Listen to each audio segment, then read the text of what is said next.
Want to know if it's better to be a buyer or seller in a real estate market at the end of 2023? Well, stick around because I've got some interesting insights that may help you make the right move. Let's cut to the chase. Q4 is usually a slow season for real estate.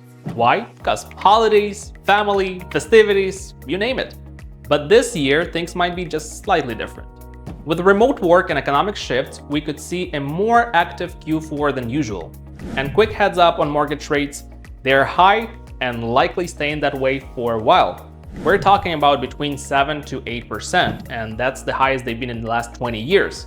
But here is the silver lining. Some experts predict rates could drop to around 6% or lower next year.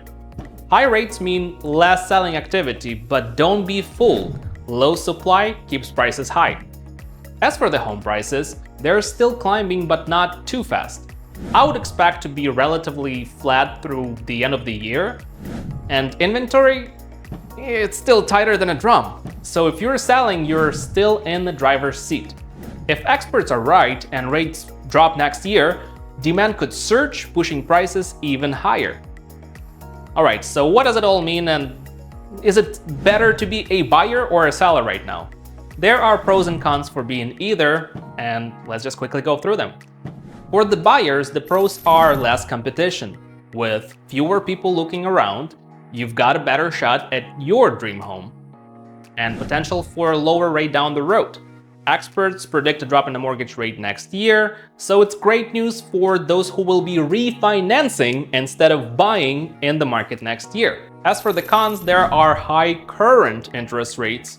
They are the highest they've been in 20 years, so your mortgage definitely won't come cheap and will be higher than the rent payment you would pay if you would be a tenant in the same house you're about to buy.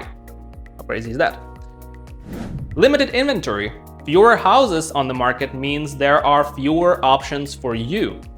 Now for the sellers, there are also pros and cons, and the pros are high prices. Low supply and steady demand mean you can ask for top dollar. Quick sales. Homes are selling fast and often in just 20 days. The cons are the same: higher credit costs. With higher rates, buyers are more cautious, potentially slowing down the sale.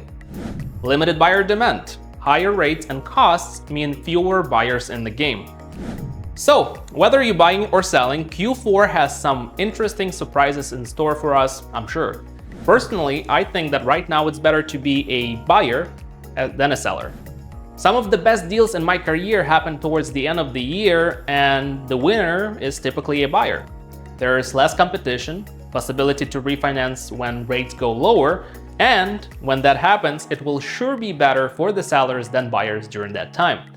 So don't miss out. If you found this helpful at all, even just a little bit, hit that like button and subscribe for more real estate wisdom. Till the next time, bye-bye.